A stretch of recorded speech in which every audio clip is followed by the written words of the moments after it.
Great Demon King, Chapter 54. Dog eat dog.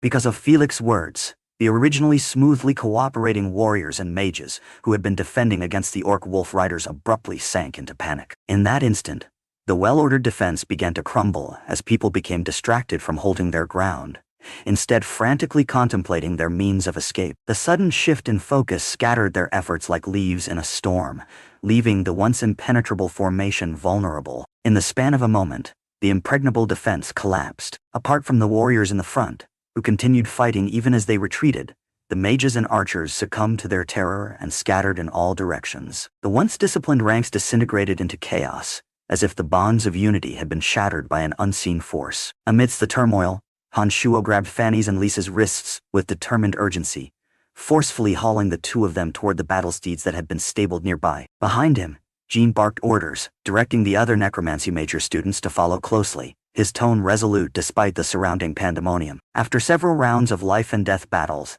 that had tested every fiber of their resolve, Shuo was no longer naive, nor terror-stricken when faced with danger. Quietly, he assessed his next move, while calmly speeding forward. The experience had tempered his fear into a steely determination, allowing him to act with precise calculation even in the midst of chaos. Along with Shuo and his group, a few other mages and archers retreated like tidewaters, their collective movement merging with his own. If any of them attempted to block his forward progress, they would be swiftly shoved aside without a moment's hesitation. In the maddening throng, the archers and mages struggled to increase their speed amid the confusion, but somehow, with Shuo serving as an effective meat shield, they managed to push forward after a brief period of frantic adjustment. After what felt like an eternity yet measured only in minutes, Shuo finally hauled Fanny and Lisa to the area where the battlesteeds were stabled. Jean and the others followed far behind him in a determined column. The master of the stables had gone to the southern streets to observe the earlier events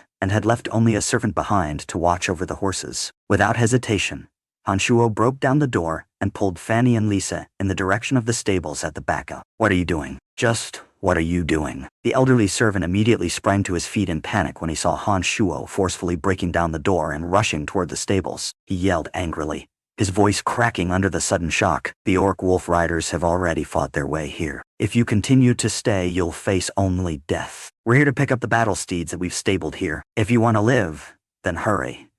Choose a battlesteed and flee, Shuo explained calmly as he rushed toward the stables, his tone measured but urgent. The servant, having already heard the chaos and commotion from outside, blanked for a second before also hastening for the stables. It seemed that he had accepted Shuo's grim suggestion. Shuo then released Fanny's and Lisa's hands, his eyes scanning the surroundings desperately. They quickly landed on a handsome battlesteed, its noble stance a beacon of hope in the turmoil. Without another word, Shuo vaulted onto its back in a single, fluid motion. He swung the dagger in his hand and slashed through the ropes that restrained the battlesteed, freeing it for immediate action. Turning his head, Shuo saw that Jean and some of the light major students had also made it to the stables. All were panting, their faces etched with urgency as they joined Fanny and Lisa in searching for the horses they had stabled previously. Are you all idiots? The orc wolf riders will be here any second. What are you looking around for? Not to mention the battlesteeds we stabled last time were all inferior beasts. There were only 6 of them.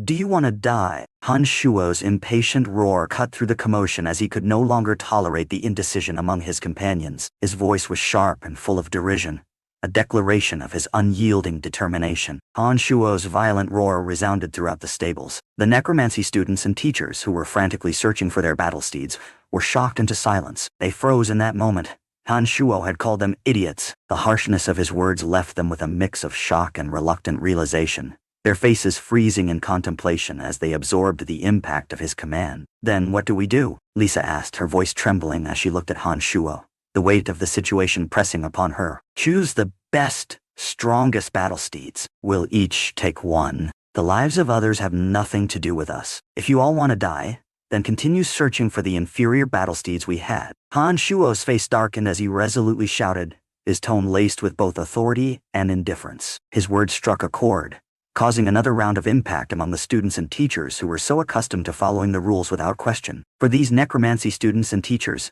who had long functioned within a framework of rigid rules and customs, Following the prescribed orders was the natural order of things. They had never considered that all rules could be broken in times of crisis. The shock on their faces, initially filled with obedient compliance, soon shifted to contemplative frowns, as they realized that Shuo was paying no heed to the lives of others. His ruthless pragmatism left them reeling, challenging their long-held beliefs about honor and duty. The commotion outside grew louder, and the assembled group began to make swift decisions in the face of life or death. No longer hesitating, they ran toward the fiercest and most valiant Battlesteeds with expressions of grim resolution. Their previous deference to tradition and protocol gave way to the raw necessity of survival. When the necromancy students and teachers finally occupied the best Battlesteeds in the stables under Shuo's relentless urging, they rushed out of the stables. It was at that moment that the light major students from the academy and other clear-headed mages and archers finally made their way to the stables, their urgency a silent acknowledgement of the severity of the situation. "Damn it,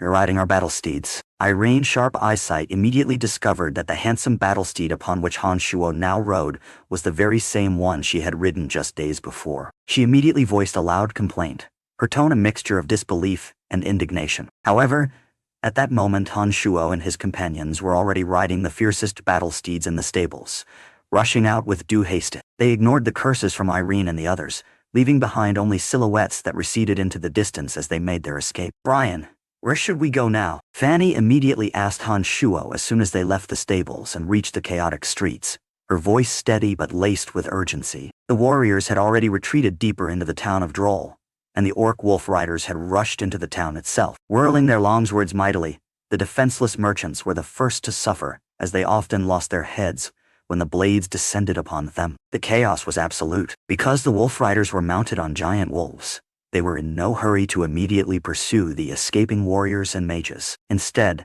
they followed the main street and began looting the first stores they encountered. Large bags dangled from the bodies of the giant wolves, and the resources from the surrounding stores were quickly stuffed into these bags, as if the orcs intended to seize everything in sight. "As long as it's not in the direction of Zayasky City, it doesn't matter where we flee to." Shuo surveyed the surroundings and cast a discerning glance toward the eastern street. Noticing that fewer people were fleeing along the northern street, he called out after a moment's thought, "Follow me, we'll head north." Since the town of Droll was on the verge of collapse, and Zayasky City, the most heavily fortified city in the southern part of the empire, had become the ideal destination in the hearts of frantic escapees, Shuo observed that 70% of Droll's inhabitants were fleeing in that direction. However, out of this 70%, only 10 or so were on Battlesteeds. Once the orc wolf riders finished raiding the town of Droll, they would undoubtedly target this group, for those riding giant wolves would have the speed advantage and be easier to overrun. With this in mind, Shuo's thoughts grew clear. After a brief moment of deliberate consideration, he immediately led the Battlesteeds with Fanny and the others racing to the northern street. With the convenience of the Battlesteeds, Shuo and his companions moved exceedingly fast. Along the way, Shuo encountered two swift wolf riders on the northern street. Their giant wolves' bulging bags suggested that they were about to rush into another store to loot. Snorting coldly, Shuo lifted the reins and directed his Battlesteed to change direction, charging directly toward the two wolf riders, who had raised their longswords with abandon. The two wolf riders were startled.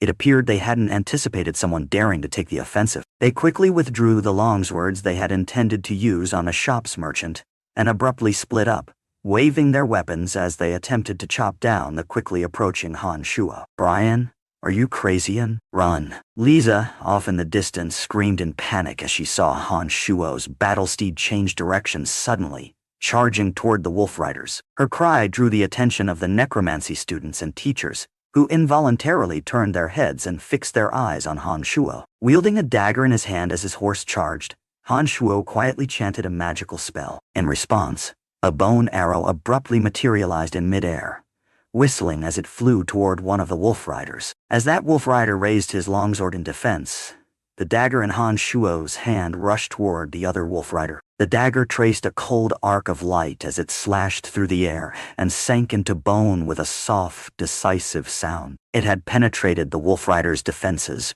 piercing a bloody hole in his chest. At that precise moment, Shuo's Battlesteed arrived with great haste. He clawed at the reins, and the horse abruptly halted amid violent whinnies, its sudden stop emphasizing the gravity of the encounter. Shuo's left arm reached out and yanked forcefully, dislodging the longsword from an orc who was already dead. Seizing the longsword in his right hand, he then slashed downward, and a bloody hole suddenly opened in the head of an agitated giant wolf. The rioting giant wolf, caught off guard by the sudden brutal strike, ragdolled and collapsed onto the ground. With a flick of the sword, the large pocket hanging on the giant wolf suddenly shot out from the fallen creature, landing directly on Han Shuo's battlesteed. Shortly thereafter, Han Shuo's battlesteed changed direction once more, and he charged with a face of cold cruelty toward the other wolf rider, who had just pulverized the bone arrow with force.